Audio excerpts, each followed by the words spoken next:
Hi everyone. Today I'll be going over the lesson on building your self-esteem. By the end of today's lesson, you will be able to describe the difference between self-image and self-esteem, explain the importance of self-esteem, assess the characteristics of people with healthy and low self-esteem, identify factors that influence self-esteem, and employ strategies for improving your self-esteem. So many teens feel good about some aspects of themselves and their lives, but feel dissatisfied about other aspects. These sometimes complex feelings are a normal part of adolescence when many people struggle to figure out what they think of themselves. There's a lot of different things that are changing, and so we have to employ different strategies to make sure that we have a healthy self esteem. Self image and self esteem have a significant impact on your mental and emotional health.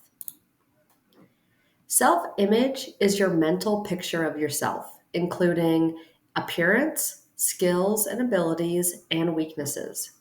You are not born with a self image, rather, it forms gradually over time, starting in childhood, and is influenced by your experiences and your interactions with others. As you experience different events and interact with people, your self image may change.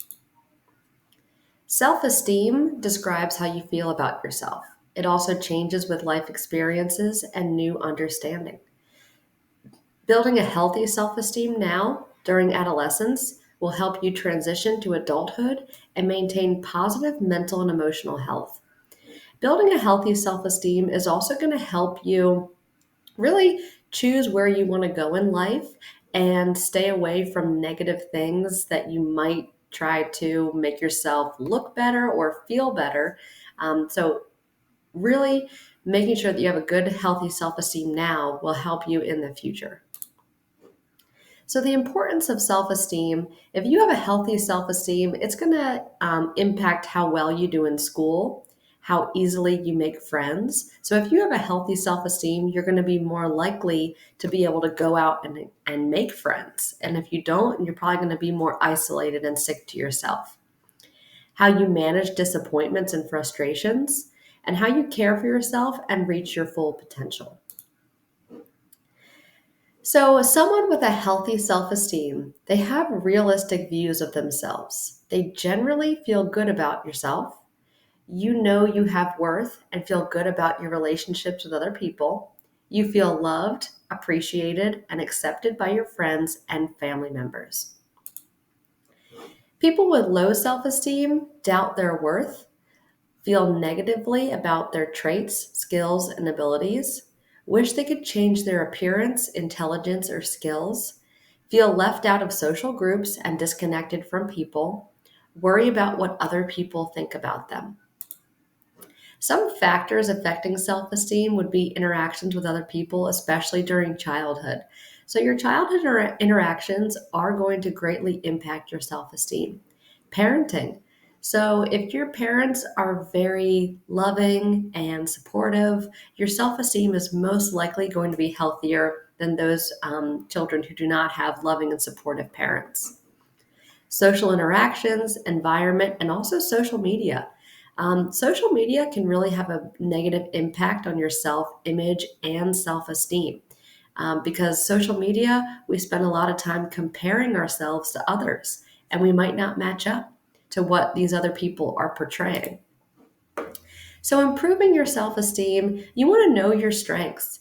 Really just hone in on the things that you're good at and focus on that. Celebrate your successes. There's things like affirmations, so statements that acknowledge a person's value and strengths. So, you could wake up in the morning and you say, I'm breathing, I'm alive, I'm happy, I'm healthy, I am strong, I'm nice, I'm courageous. All these different things that you are. So focus on the things that you are instead of the things that you are not. Avoid perfectionism. Perfectionism is a personal standard or attitude that rejects anything less than ideal performance. And we know that life is a journey and it's not going to be a straight line. It's more like a zigzag or one of those yarn art pictures. with the nails. It's all over the place to get to where we want to be. So it's not just going to be a straight line up. It's going to be a lot of different paths to get to where we want to be. You want to care for yourself. So self care is the process of actively taking care of one's own well being and health, especially during periods of stress. Usually, during periods of stress, we might neglect our health, which is exactly the opposite of what we want to do. During these times, we want to prioritize eating well, exercise, and sleeping. To review, we are going to answer these questions to make sure that you understood the presentation so far. So, what is the difference between self image and self esteem? How do people with healthy self esteem respond to challenges and disappointments? How does a positive environment contribute to healthy self esteem? Why is it unhealthy to compare your life to the lives others portray on social media? How do daily affirmations improve self esteem?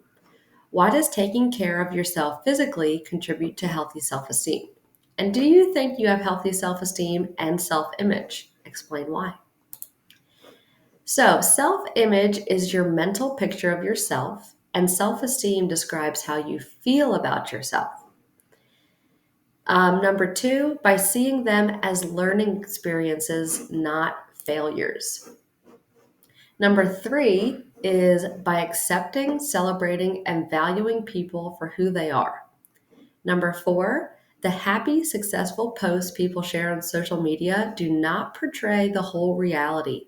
People only post usually the best things, the prettiest picture that maybe they've altered.